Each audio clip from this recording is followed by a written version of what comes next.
Dear viewers, welcome to a thought-provoking expedition into the digital realm, a realm where identities are as fluid as the pixels on our screens, and where the roles we play intertwine with the keystrokes of our daily communications. So, in this data analysis, I invite you to journey with me as we explore how digital platforms like WeChat and Slack reshape the very essence of our institutional roles, challenging the theatrical theory of front stage and backstage proposed by Irving Goffman. Before we officially start, I am wondering, what is your role in digital platforms? Are you an influencer, a contributor, or just an observer in different kind of digital platforms, whether it's in the workspace or personal space? So here I have an authentic data provided from our ISS staff called Melinda. Melinda exemplifies the intricate ballet of digital identity. So in the tangible world, her day-to-day role might seem routine. Her interactions with colleagues do not particularly stand out, and her primary responsibilities revolve around IT operations since she is the data manager and also the assistant director of IT. Yet, her digital presence tells a different story. On Slack here, you can see how often she loves to post different photos from her life and showing her dog. She becomes the initiator, the digital maestro, sharing live snapshots and subtly swaying the mood with a well-timed meme or emoji. She personifies the modern actor, adept at navigating between the wings and the limelight, embodying the agility of her roles with every interaction. Here, within this data, lies evidence of Melinda's digital persona distinct from her physical one, intentionally blurring the lines between front stage and backstage. And this is another important data that I'm gonna analyze. This was the moment when all the ISS staff were struggling to access the web page, but only one staff member, Han, this is Han, managed to get through. People began commenting with remarks like, Han is magical and Han is the chosen one. Many staff echoed similar sentiments, adding their own messages. But it's worth noting Melinda's contribution. Instead of sending another message, she posted a GIF that read, "You are the chosen one," with the cute, I assume this is the penguin. Yeah, this is the penguin. Super cute. And this is how she ignites the cascades of diverse reactions from the staff. And she suddenly shifts the atmosphere towards a more relaxed, even humorous middle ground, a blend that Goffman's theory doesn't quite capture. And this relates to her role in IT operations, where she aims to establish a collaborative environment for ISS staff by creating a shared space that balances a professional digital workspace with interactive elements. And now, let me share with you a more personal tale, the story of how my role within a WeChat group. My supervisor, Yu Hong, recognizing a youthful vibrancy and a camaraderie I share with the volunteers, entrusted me with the leadership of the chat group. This wasn't just a task, it was an acknowledgement of the nuanced social dynamics that Goffman observed. Yet it was also a recognition that these dynamics play out differently on the digital stage.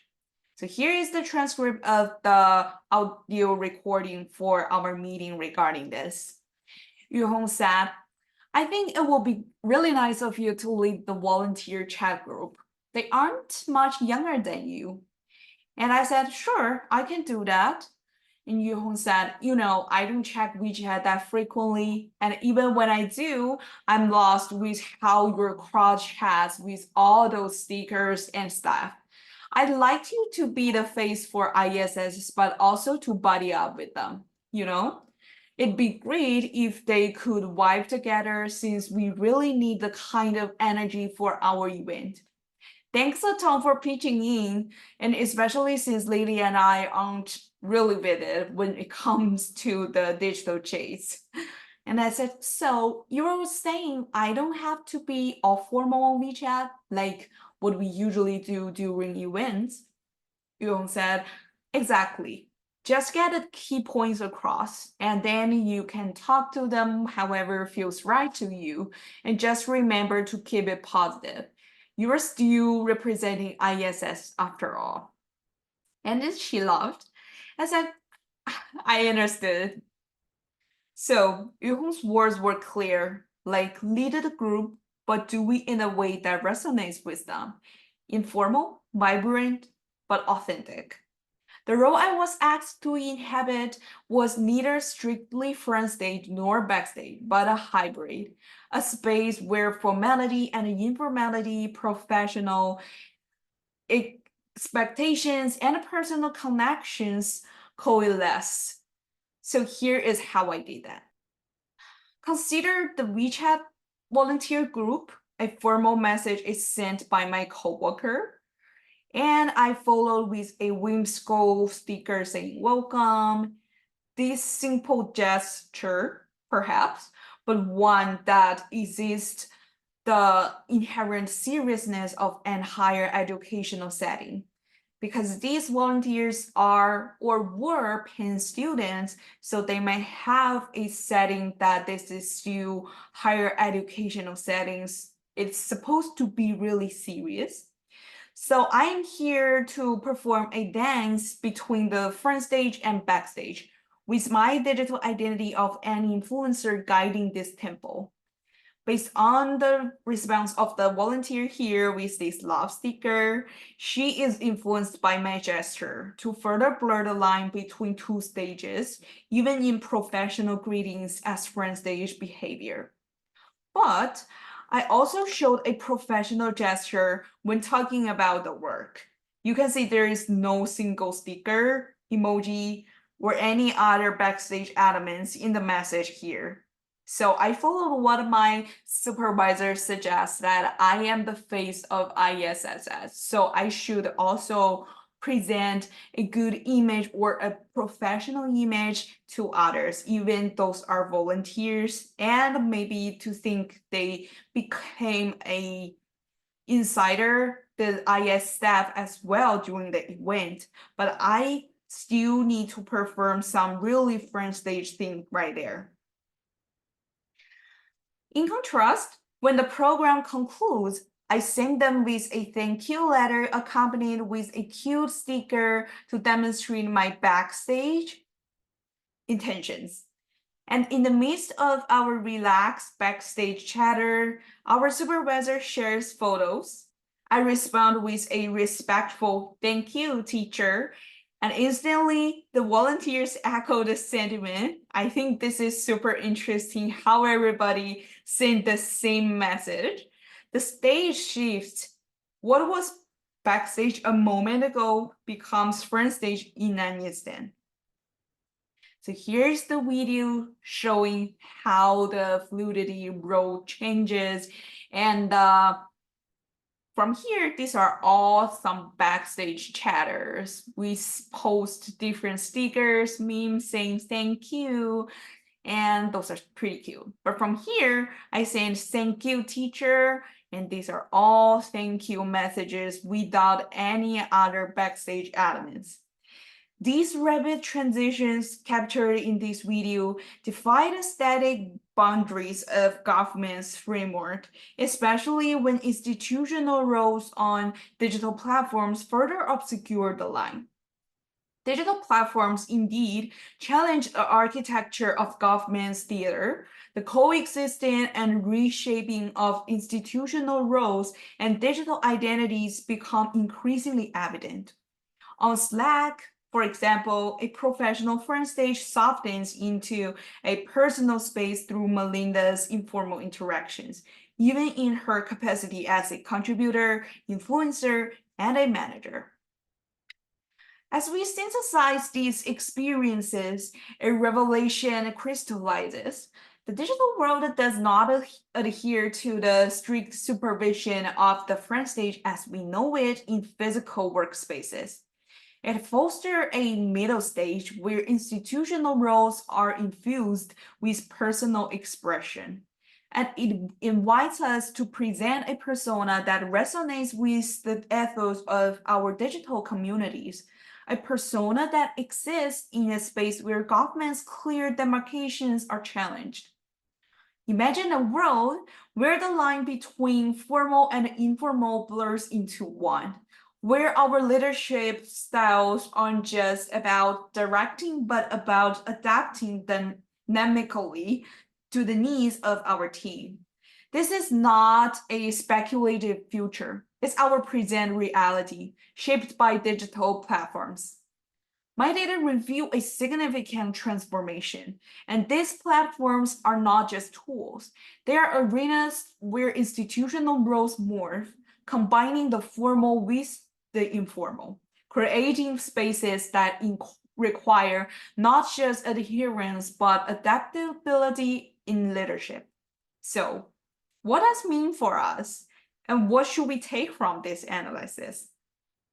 Let's talk about role dynamics. The traditional notion of fixed roles within our workplaces is fading. Is that we are seeing roles that flow and adapt within digital environments. And this shift demands that our institutions, regardless of size or scope, embrace flexibility in how roles are perceived and performed. And then there's engagement. In a digital age dominated by texts and emails, how do we genuinely connect? My analysis points to a powerful strategy. The intentional use of digital communication tools by individuals like emojis and GIFs. Yes, something as simple as an emoji or a GIF can dramatically enhance engagement and knit our teams closer, fostering a sense of community that's both vibrant and inclusive, even in a super professional front stage. As long as we come to a digital realm, such vibrance couldn't be avoided. And as we navigate this evolving digital landscape, let us remember the power to shape our institutional culture and roles for the better lies in our willingness to adapt and engage. Let's not just use digital platforms. Let's harness them to build a more dynamic, connected, and adaptable professional world. Speaking about adaptation, I'm wondering how effective are non-textual communications in conveying nuances that textual data in both face-to-face interactions and digital platforms might not capture? And what about some digital platforms in other cultures? We need some research on this, definitely. That is how the implications, how my portfolio functions for some ICC scholars to investigate more in this field. Thank you for accompanying me on this exploration of digital identity and institutional roles, the digital role fluidity. Together, we have uncovered the rich potential within our online interactions to redefine social performance. In the digital age, the lines between audience and performer, front stage and backstage are not just rejoined. They are constantly evolving with each keystroke and click, just like what you are doing right now.